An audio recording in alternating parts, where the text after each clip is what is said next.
Vídeo Zap. Vamos lá. Vai lá, Judazinho, roda. Bom dia, Caio. Bom dia, Braulio. Bom dia a todos os que participam do programa Papo de Graça. Eu me chamo Rogério e posto esse vídeo dessa tão bela e ensolarada terra de Pernambuco, capital Recife. Caio, eu tenho uma dúvida sobre Paulo. Gostaria muito que você acionasse. E qual é a minha dúvida? Sabemos que o Jesus histórico causou em Paulo pouco, por não dizer nenhum impacto. Não se vê nas epístolas paulinas nenhuma referência sobre o Jesus histórico, a não ser aquela forma litúrgica da última ceia, em que ele se refere ao corpo de Cristo como sendo a unidade eucarística. Bem, por que Paulo não possuía essa fixação pelo Jesus histórico? Seria porque, do ponto de vista político do messiado de Jesus, Jesus foi um fracasso, porque Jesus foi liquidado no Gólgota pela política opressiva de Roma. Ou seria por questões cristológicas, onde Paulo transformou Jesus de um simples carpinteiro ou de um simples agricultor num Cristo cósmico que estaria desvinculado com todas as questões político-econômicas de Israel. Gostaria muito que você sanasse essa minha dúvida. Um beijo e a paz. Que é isso, meu filho? Quem escreveu o Evangelho de Lucas? Hein? Lucas?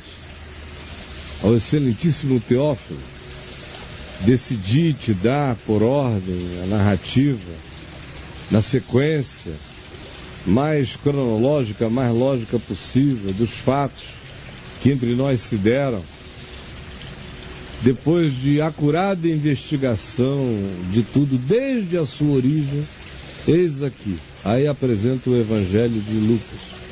Quando ele começa Atos, ele prossegue, é uma continuidade, para o mesmo indivíduo, para o mesmo excelentíssimo Teófilo. Amigo de Deus é o que significa Teófilo. Amigo de Deus.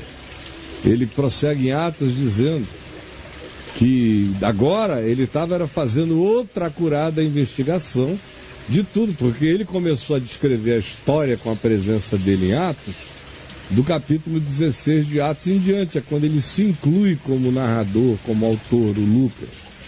E diz, então partimos e fomos. É depois da Bitínia que ele se inclui. Até então ele é só alguém que amealhou as narrativas, as pôs em ordem. Depois ele passa a ser protagonista da história.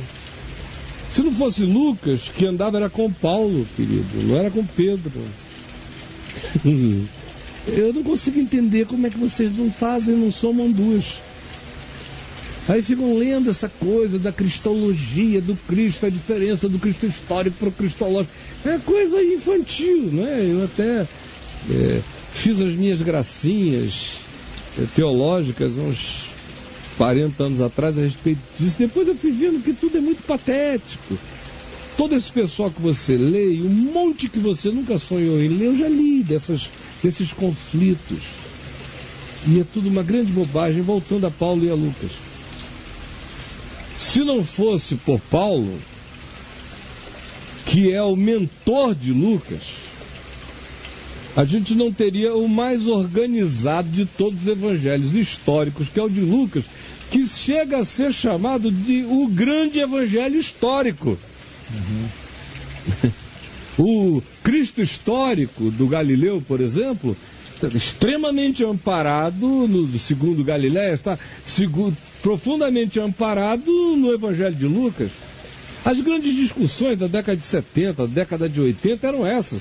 O Cristo lucano. Ora, quem é o Cristo lucano? O Cristo de Lucas. Se não o Cristo de Paulo, que era o mentor de Lucas. A gente também só tem a sequência do Atos dos Apóstolos por causa de Lucas, mentorado por Paulo. As coisas mais organizadas que você tem nos 4 evangelhos foram as que, pela via da mentoria de Paulo, Lucas produziu no dom e na dedicação histórica dele como historiador de um processo. E ele andava com quem, meu amigo? Com Paulo. Na realidade, a grande contribuição de Paulo é trazer o Jesus da história para o lugar do Jesus da história possível em mim. Onde é que tem lugar para o Jesus da história possível em mim, se não na minha existencialidade? Não foi o que Jesus disse? Em João, no capítulo 14. Ora, se tem alguém que preparou o caminho para aquilo que você e outros gostam de chamar bonitamente de cristologia, que são expressões que me cansaram muitos anos atrás. Pois bem, se não fosse essa contribuição de Paulo, quem preparou mais do que todo mundo esse caminho da interiorização foi João no Evangelho. Os ditos de João, que estão escritos no Evangelho de João, mas que já haviam sido ensinados por João, que eram as falas de Jesus, ele deve ter ensinado isso a vida inteira dele, até envelhecer. Ele só escreveu na velhice. Mas ele só escreveu na velhice porque ia morrer. Enquanto tinha toda a memória cheia daquilo, ele produziu o Evangelho de João, o texto com aquelas memórias. Aquelas memórias foram escritas por último, mas são as primeiras memórias que viajaram como ensino, no ensino da espiritualidade apostólica. E João 14, João 15, João 16, João 17, o Consolador, são todos textos, usando a tua linguagem, de cristologia aplicada. É o Cristo aplicado à minha existencialidade. Ah, querido, são sexos dos anjos tão tolos. Paulo não tinha nenhum problema com o sistema político. Quem apanhou mais do que Paulo? Você tem coragem de, olhando para a vida do cara, entrando no cacete por causa dos romanos, dos judeus, de todo mundo, apanhou mais do que todo mundo. Será que Paulo não assumiu o Jesus histórico com medo de opressão romana? Que isso, meu amigo? Você nunca leu em Colossenses? Ele nos libertou do império das trevas. Que linguagem é essa? É uma linguagem de denúncia. Está falando do mundo espiritual, mas todo mundo que o ouvia na praça só pensava no Império Romano. Era o único império que havia. E ele chama de Império das Trevas. Ou você está confuso pelo que ele fala em Romanos 13, quando ele diz que toda autoridade é ministro de Deus para o bem. Aí por isso você acha que ele está fazendo uma média com o Império Romano? De modo algum. Ele disse ali, quando a autoridade faz o bem, é ministro de Deus. Quando ela faz o mal, ela é perversa. Agora, ninguém dentre eles todos não teve apropriação do Jesus histórico, mas historicamente praticável, subversiva, com a cara para fora, apanhando todo dia até ser decapitado, meu amigo, do que Paulo. Então, por favor, juntem duas antes de fazer uma pergunta e não fique lendo livrinhos bobos. Vai ler o Evangelho de ponta a ponta, para acabar com a besteirada. Aí você fica preso em coisas que até parece que tem importância, mas é punheta. Só isso. O nome disso é punheta. De menino. É, cara. Punhetinha. Se chama punheta. Punhetinha. O pessoal escreve... Punhetinha. Ai, chega. O pessoal escreve muita punheta, cara. Não, é muito... Escreve punheta demais. Muito ejaculação. Muita ejaculação punheteira. E às vezes precoce. Tem muito livro disso por aí. Só tem. E quem andou num semináriozinho qualquer fica surtadinho, assim, achando que isso eles ensinam isso como se fosse uma ciência. E não é uma ciência, é um achômetro de cada um. Olha isso.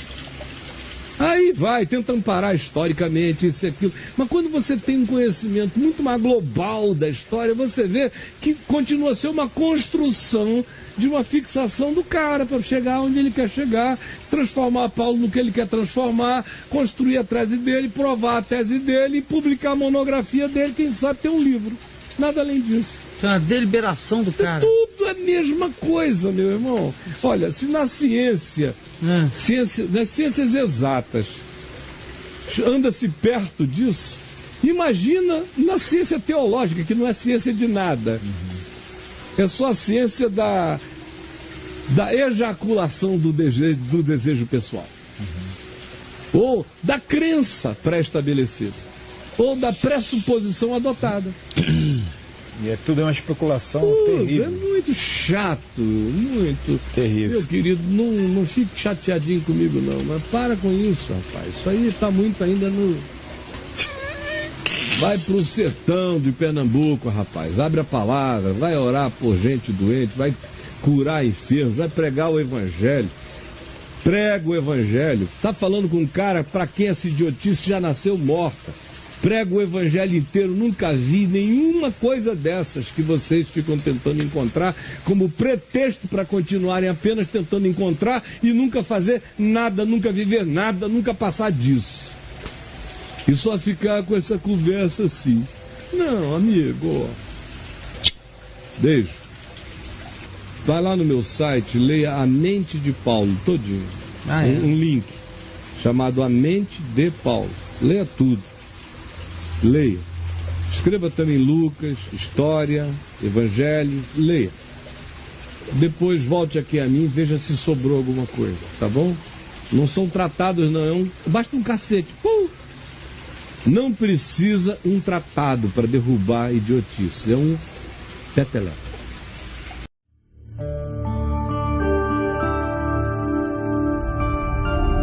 VNVTV, o canal é você.